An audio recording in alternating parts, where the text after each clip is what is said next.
What's good, Atlanta? This is the Blog and Dirty podcast where Dirty Bird is the word if you haven't heard. I'm your host, John Buhler, lead writer, fanside.com. Got an exciting show for you guys here today. Obviously, I'm coming from a different office today, still out of my dad's after Father's Day weekend. Going to be on the move here, going back to Atlanta after work today, but got some exciting stuff to talk to you guys about today here in the heart of the off season.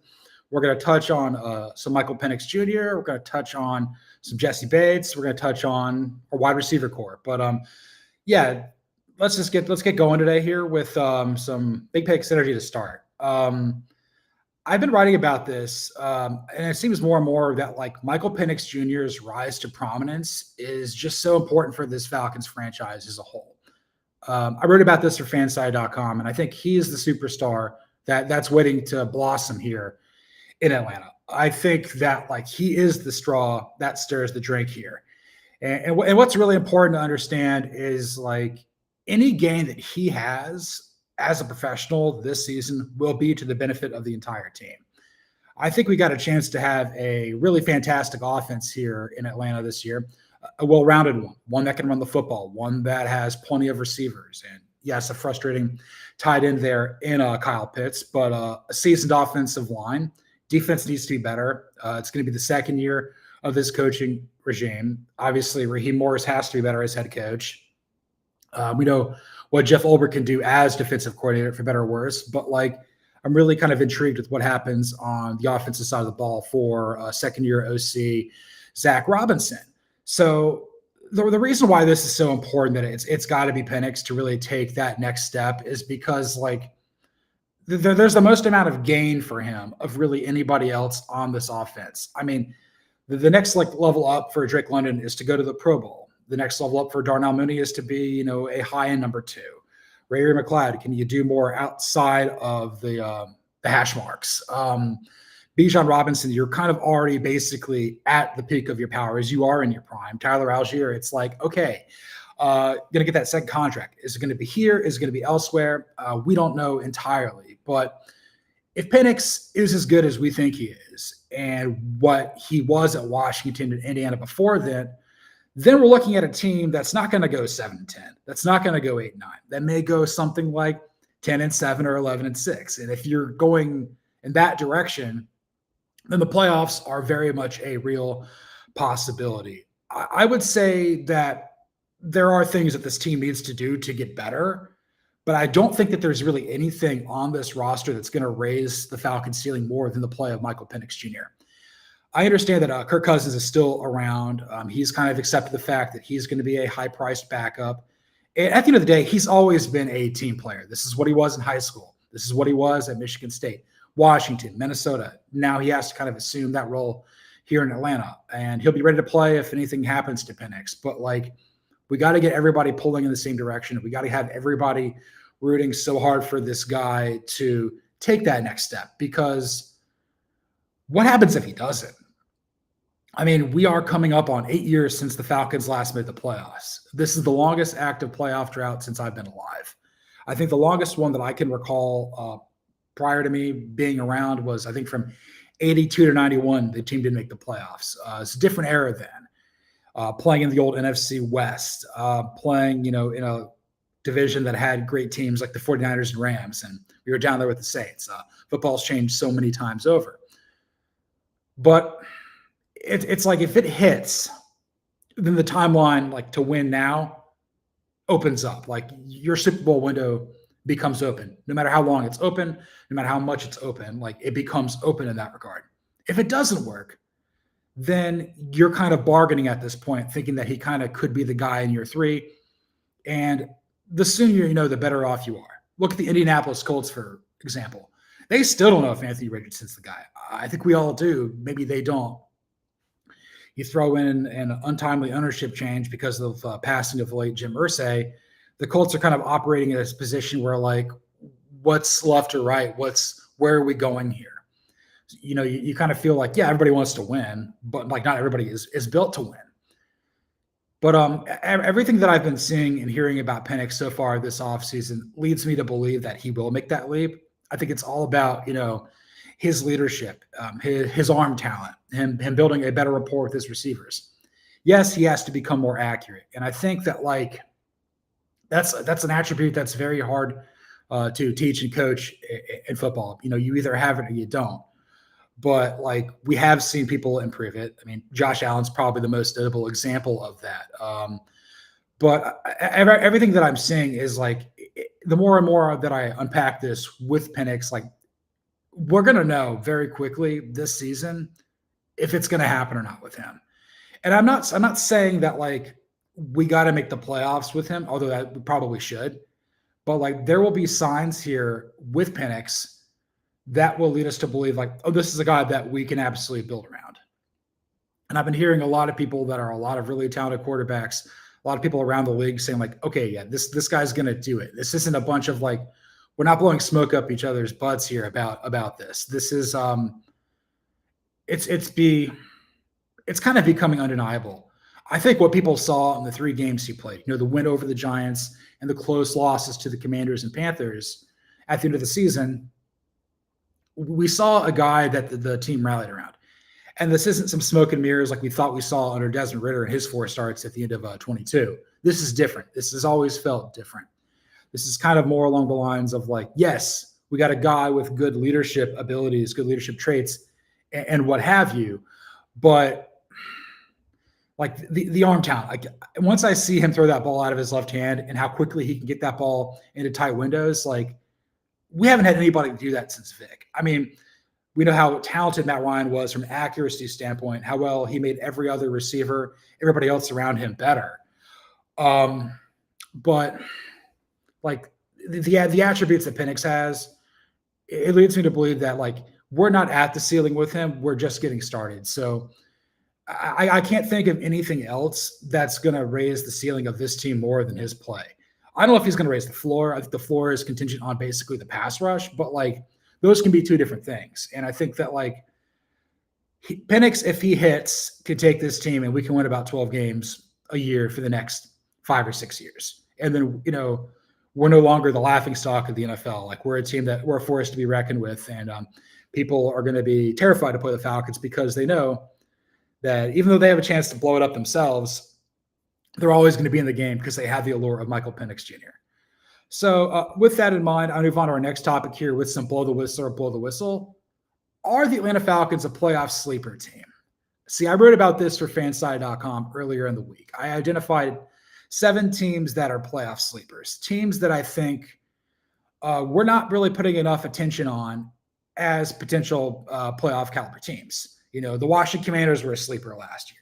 We saw the change of regime there. We saw Jaden Daniels come in, Dan Quinn, Cliff Kingsbury, Adam Peters, whatnot. And they came within a game of getting to the Super Bowl. Like that's kind of a sleeper candidate. And I'm going to blow the whistle. No, they're not a sleeper. I think that people have paid attention to this team and that they're probably going to be making the playoffs here, or at least vying for it. Like a sleeper, like the biggest sleeper I had out there was the Arizona Cardinals in the sense that like, I think people are sleeping on them in the NFC West. I don't trust the 49ers. I think the Rams are on the downtick, and who knows what to make of Seattle. Maybe Seattle's more of a sleeper, if you will. But like, I think that like the Falcons have kind of like graduated beyond that playoff sleeper level. I think that may apply more to the Carolina Panthers in the division. It might apply to the Dallas Cowboys there in the deep NFC East. And then, outside of those 4 teams I mentioned with Atlanta, Arizona, Carolina, and Dallas, I had 3 in the AFC that I think kind of fit this build. The Jets and Patriots in the AFC East and the Titans.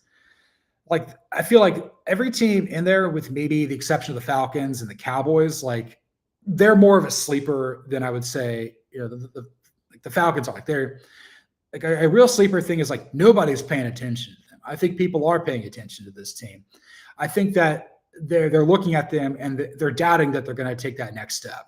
And they have that right to believe that. I think that they will. I've seen that how well this team has drafted in some capacities in recent years. They've brought in interesting free agents that I think fit this team's ethos. There's enough good players here. I just kind of wonder if the coaching is going to be as good as it needs to be, if the team's going to be able to execute in crucial moments as well as it needs to, and, if Tampa Bay is going to really pull back. So, like, a lot of things kind of have to happen here. We kind of need the Saints to be just piss poor at the bottom of the division, which I think a lot of people expect. I think they might be the worst team in the league, but they're going to play with some grit. That's just who they are. I may be higher on Carolina than most. Again, I think that they're more of a quintessential sleeper here than Atlanta is, but Carolina kind of feels like they're a year away from being a year away. They have the potential to be what the Arizona Cardinals were last year, like a team that, won about 4 or 5 games under their new head coach, their second-year head coach. It's like, okay, we're really getting somewhere here. And then by year 3, it's like, okay, go make the playoffs. Maybe that's Carolina's destiny here. I think they've got a good receiving core there in Charlotte, but I kind of wonder, like, if Bryce Young really has more room to grow. He might, but I think he might kind of end up being like Sam Bradford. He kind of always like looks great in shorts. You kind of wonder how he's going to play in the game. Bryce Young could be a menace. I got to see a little bit more out of him. I will say, though, this is the year that we find out if Bryce Young is a Pro Bowl caliber player or not. So when it comes to this notion, and I said no, blow the whistle, no, like a train, like a referee whistle. There's no train going by today, thank God. But it feels like they are a cut above, and I would say like teams that would be more in the playoff fringe contender category with Atlanta. Dallas, I would say, is in that mix. I would say Cincinnati is for sure. Try to think if there's anybody else out there that kind of checks that box. Dallas and Cincinnati, Atlanta. Maybe you could argue Chicago, but I think that division's really good. I had a very hard time figuring out how I feel about them. Maybe the 49ers, maybe the Seahawks. Again, I'm really down with the AFC South as a whole outside of Houston. And I kind of just picked Tennessee by default because maybe Cam Ward elevates their ceiling beyond what the Jaguars have with Trevor Lawrence and who knows with the Colts at this point. So they're not really a sleeper as much as you would think. I think that they're a contender. I don't know if they're a Super Bowl contender, but if 14 teams make the playoffs, I would say that the Falcons are probably going to be a top 20 team in the league, and we'll see where it goes from there. So this is a good thing. They're not a sleeper. They're a contender. They're not a pretender. Well, let's not say that. Moving on to our next topic here, we're gonna snap out of it with some Vicks Vapor Rub. What's PFF doing? They said the Falcons do not have a top 10 wide receiving core. I believe their metrics have the Falcons listed somewhere as have the Falcons listed somewhere like 11. And again, this is not about who's ahead of us or who's behind us. I don't need to be arguing with all of that, but like Chrissy said in the comments, our defense and offense will be better. I think looking further into the data, and again, I'm not a big analytics guy by any means. I'm kind of more of a narrative person. That's kind of what I built my writing career on. Just kind of feel I didn't play the game. I've watched a lot of games, and I kind of go with the psychology.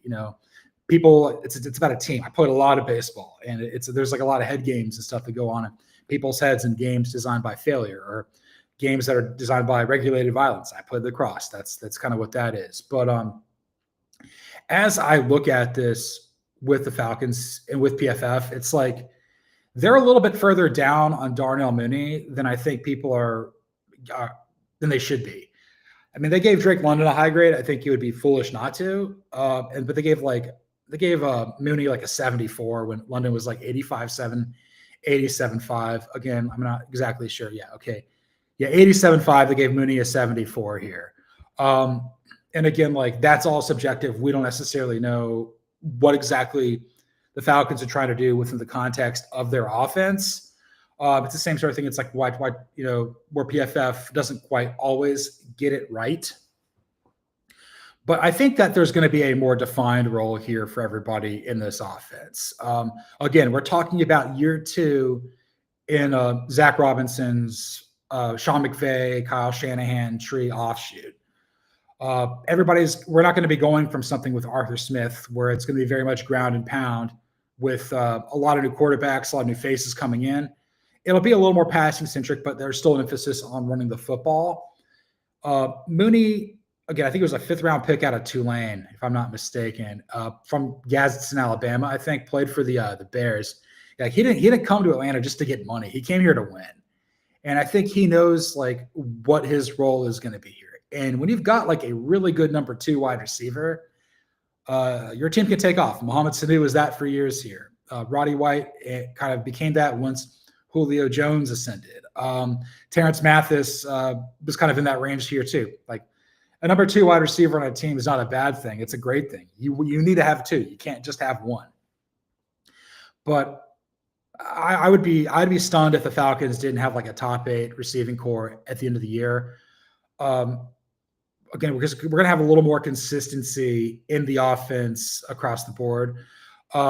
Yes, Christy, great point. Whenever the Falcons are underrated by the media, Falcons tend to perform better. And I get that. I think that like there's teams out there, it's their lot in life. Like you put them on a pedestal, they don't perform well. You overlook them, they overperform. There's teams like this in every sport.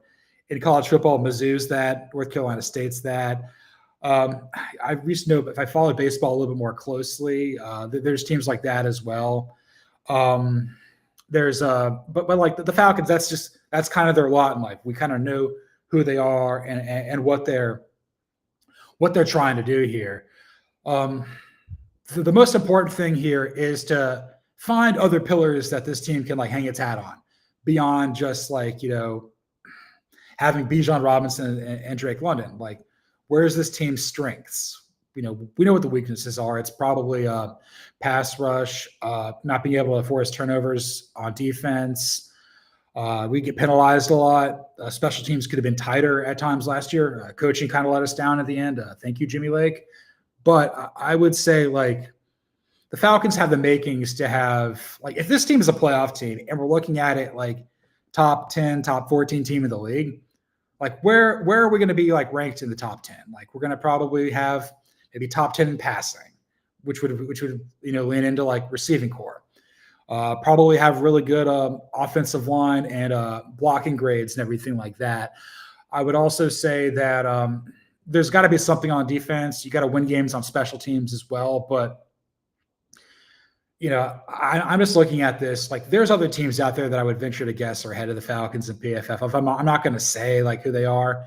Like Cincinnati, like no S. Of course, the Bengals are going to be above there with Jamar Chase and T. Higgins. I would venture to guess that the Vikings have a great receiving core because they have Justin Jefferson. I would say, the Lions with Amon-Ra St. Brown. The Jaguars have stuff with Brian Thomas Jr. Like that's not necessarily a guarantee of success, but like again, this is something you could build your team around. That's kind of what I feel about that. Again, we get kind of being slept on by the media, but that's essentially what happens to this team. So do that at your peril this year. Moving on to the second half of our show, let's go with some Grits Blitz. Read something from, I believe, who was Mark Raimondi wrote something about Jessie Bates' leadership, taking even greater strides here in year 3 of the team. He talked about, I think the article was centered around, Xavier Watts getting drafted out of Notre Dame. And throughout the entire draft process, he's like, everyone's like, who's your favorite player? Who do you model your game after? He's like, Jessie Bates III. And within minutes of him getting drafted in day 2, guess who called him? The former Wake Forest and Bengals star, Jessie Bates. And I think it's very important, like not to say that Bates wasn't a leader beforehand. He is. He's one of the 4 best players on this team. Probably like in terms of like overall talent of what he is, it's like he's probably second to Chris Lindstrom in terms of just like the best at what he does. And I think the big thing that I was going to say before really even going through the genesis of the article and the depth of it, we got to find somebody who kind of replaces that leadership role that's going to be vacated by Grady Jarrett. And again, we're talking about a safety taking over that kind of role from a defensive tackle. And we know that like AJ Terrell's been around for a while, excuse me, but he's kind of more of a quiet leader. That's kind of his MO. Again, we're not asking people to be something they're not. Be authentic. Be authentically yourself, but be the best version of yourself. And I've also seen, Caden Ellis has kind of taken on some of that role here now in year 3 with the team as well in the linebacker position. So, it's not going to be just one guy replacing Grady Jarrett's leadership, but like if it's going to be some more of a combination of Ellis and Bates kind of filling that and Terrell being himself, then I think we got a pretty good chance of seeing the defense level up too. Like I would say, we're still trying to figure out exactly like what kind of pieces we may potentially add during training camp. I don't necessarily know if it's going to be a Matthew Judon or a Justin Simmons down the stretch, but I kind of like who we have. I want to see how the pieces fit in Jeff Ulbricht's scheme, and we'll talk about this here a little bit more. Very defensive heavy second half of the show here, but the Falcons, again, they drafted heavy on defense. We know about Jalen Walker and James Pierce Jr. being first round picks. Walker was mentioned in the article of saying like, yeah, he's a guy that we all trust, guy we can lean on, a guy that, if we want to pick his brain about just football savvy, he's got our back. And you want to have more guys like that in your team. A guy who's not focused on just what he's doing, but can provide, some context within the defense itself to help elevate everybody. There's also, we also got three guys coming in to the defensive back room of note, with Xavier Watts, Billy Bowman Jr., and then undrafted free agent cornerback Cobee Bryant out of Kansas. And I think that this is an area where Bates can really take off. And I think that like other guys in the secondary look to Bates as a leader. Mike Hughes does as well, another former first round pick. If it's kind of like one voice, kind of like leading that unit, I think people will kind of respond to it. Again, Bates, played at Wake Forest when they were kind of decent there under Dave Clawson. Goes to the Bengals, kind of really made a name for himself with playing for Lou Anarumo, Al Golden in some instances. Didn't get the money he probably deserved from the Bengals. Comes to Atlanta and has had success. I mean, he's been an All-Pro twice in his career. He's been a Pro Bowler. The guy wants to make it to the Hall of Fame, and he probably wants to do that in a Falcons uniform. So I'm very intrigued to see what he can do. But this is just coming across this article, it made me feel very positive about the state of the defense in some ways. Because I'm a Braves fan, obviously. This is a Falcons show here, but I kind of feel like the Braves kind of lack leadership in some key positions on their diamond. I feel that like there's guys like Bates who are stepping up to the plate to do this. And again, not everybody is meant to be a vocal, authoritative leader. Every person is different. Just because you're good at sports, just because you're good at what you do for a living, doesn't necessarily mean that you are that. But I think when you are a high performer like Bates, people respond to you. People respect you. People look at you like, wow, this guy from Fort Wayne played at Wake Forest and the Bengals is still kicking ass for the Falcons. What's the secret sauce? What makes him so great? There may be some things that Bates does, like in terms of football savvy, in terms of work ethic, that I think other people can learn from. But taking on maybe a little bit more of a vocal role, I think could really give this defense some much needed bite. Because again, like I talked about Penix raising the team's ceiling, I think the defense has to raise the floor. The pass rush is still the bottom, but like there can be help in the back end, maybe force some more turnovers. I feel like that's going to be kind of the side of the ball where or the part of the defense where the turnover is going to come. Again, I'll believe it when I see it, when the edge rushers start forcing more strip sacks. But you get like the peanut punches and stuff from the safeties. And we know that Bates has tremendous ball hawking skills and whatnot. We also know that that may not be AJ Terrell's skill set. He's kind of more of a cover corner, but they went after three different guys in the draft, whether that would be Watts, whether that would be Bowman, and then undrafted free agent Bryant. All guys who know how to force turnovers in the secondary. And I think being able to learn stuff from Bates, that will be to the boon of the entire Falcons defense. So I'm very excited to read across that. Let's move on to our penultimate topic here with Diamond in the Rough. Falcons really feel like they got somebody here with undrafted free agent Cobee Bryant out of Kansas. Again, famous sounding name. Really, I was doing some research about this, and I remember him at KU a little bit, playing for Lance Leipold.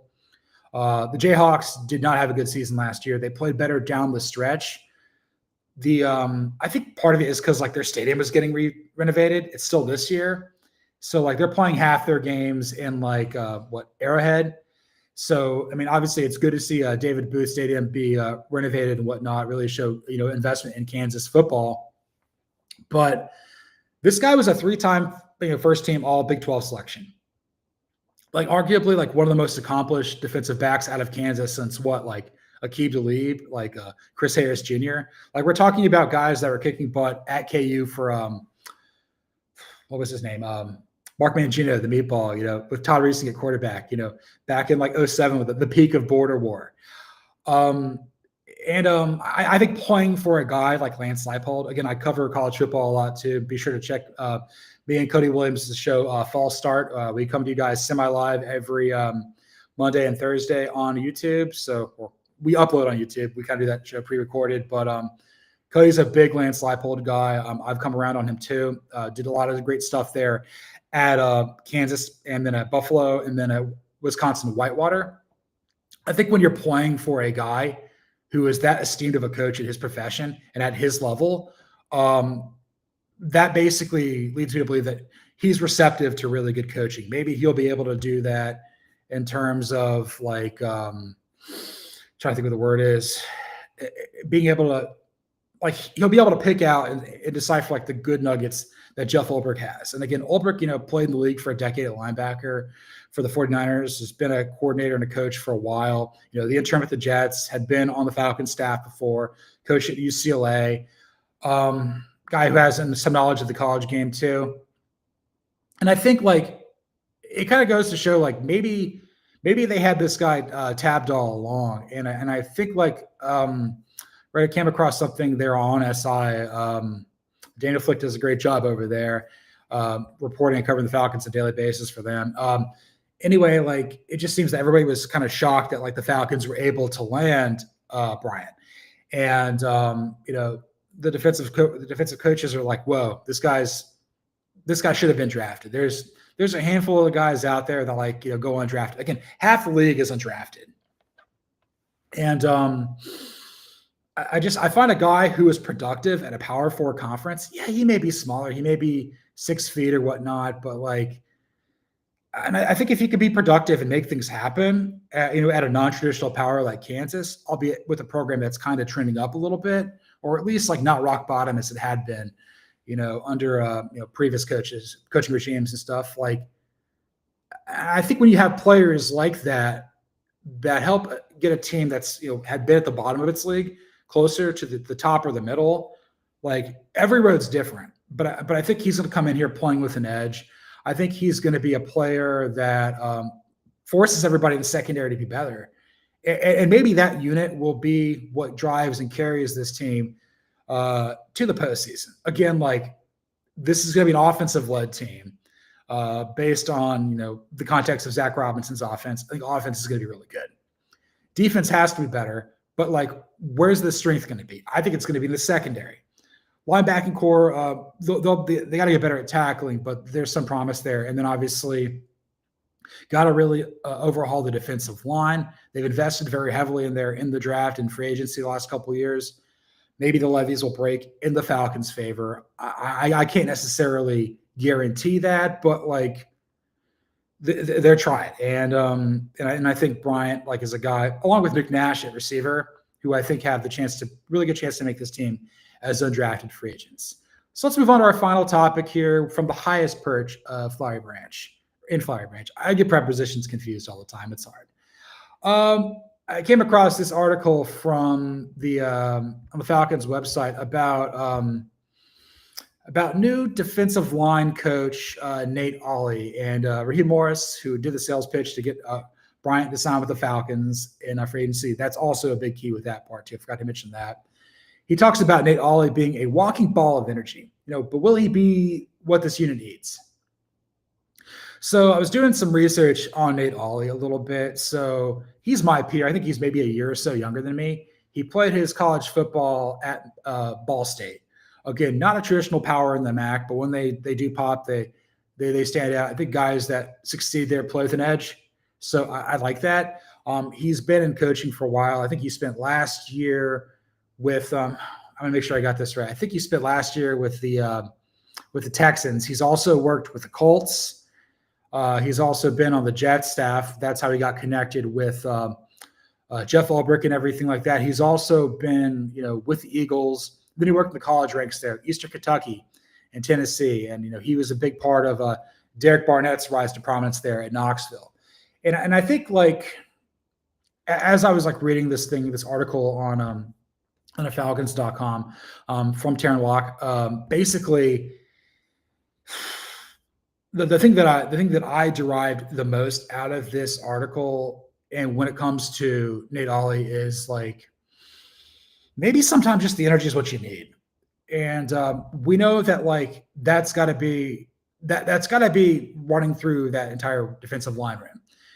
Look, I think every personality in the NFL locker room is different, but like certain position groups possess certain ones. Like we know that quarterbacks are very studious because they have to be. They spend a lot of time with their offensive linemen who are also very savvy. They got to do all sorts of protections and everything like that. They kind of hang out together. We know that like receivers and defensive backs kind of hang out a lot. They kind of jaw with each other back and forth. But the ultimate wild cards in the rooms are your defensive linemen. They're the guys who are just like, the larger than life sort of people. Their job is to create havoc. Their job is to blow stuff up.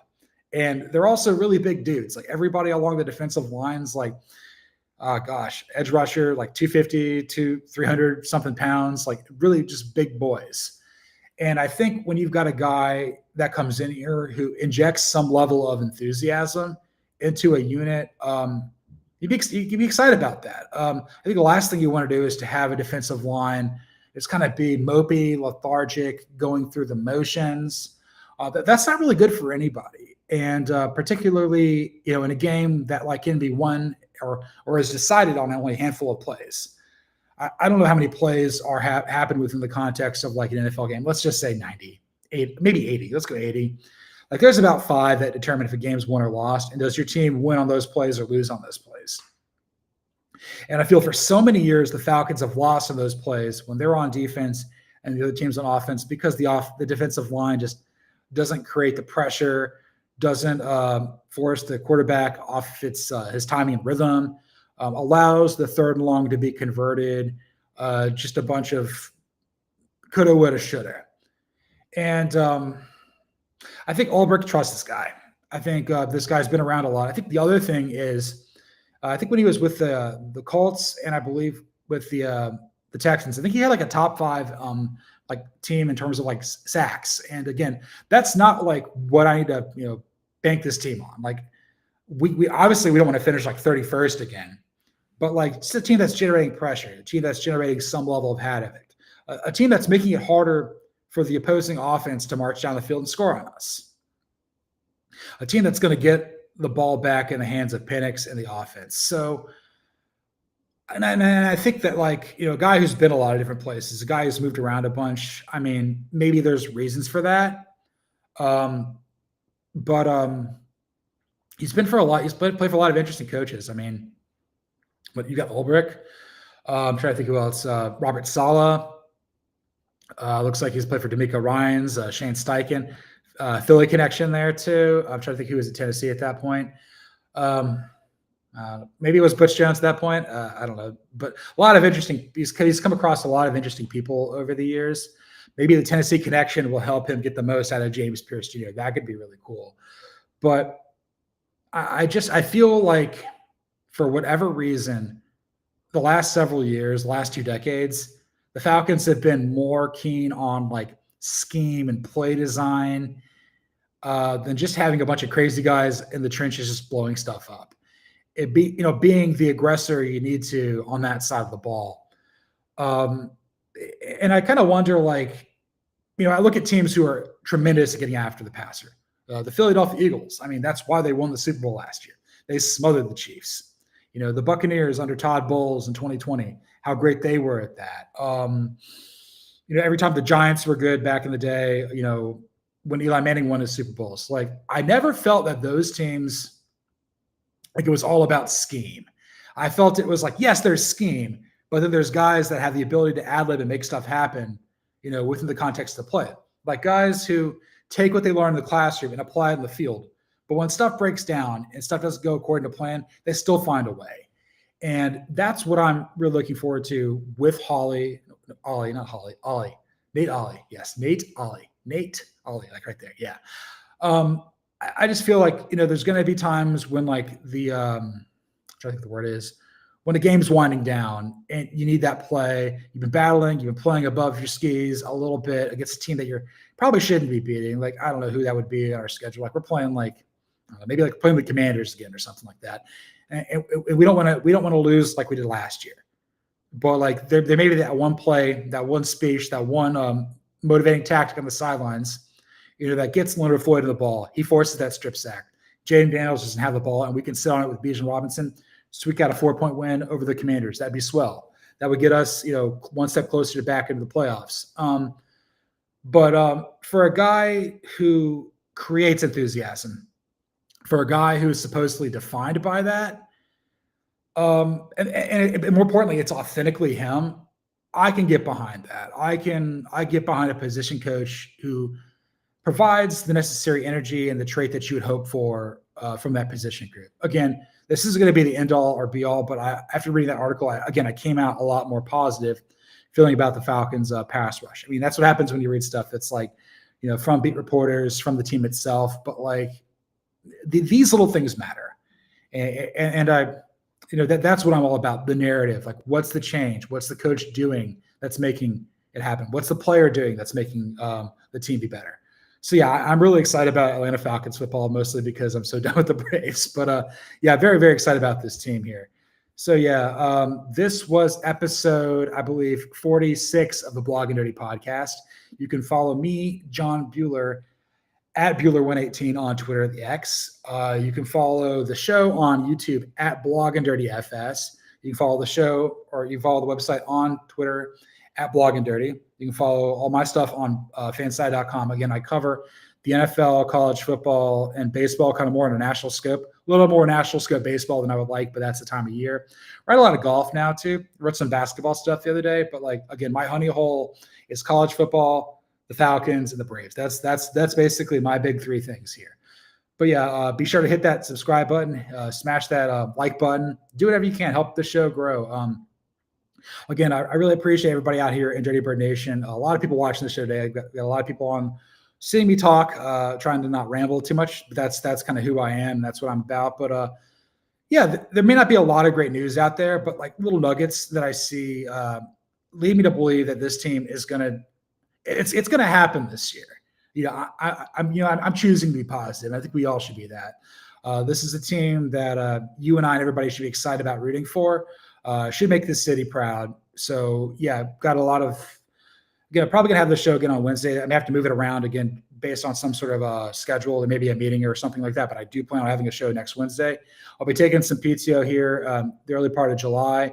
But again, I'll keep you guys posted on when I'm going to be coming to you guys live on YouTube moving forward. So yeah. I'll make sure I got this right. Let me take this off here. Yeah, but yeah, be sure to follow that too. I'll have some takes out here. I got to do better on Twitter or the X, but life's hard, life's busy. But once again, thanks for listening. And this was the Blog and Dirty podcast.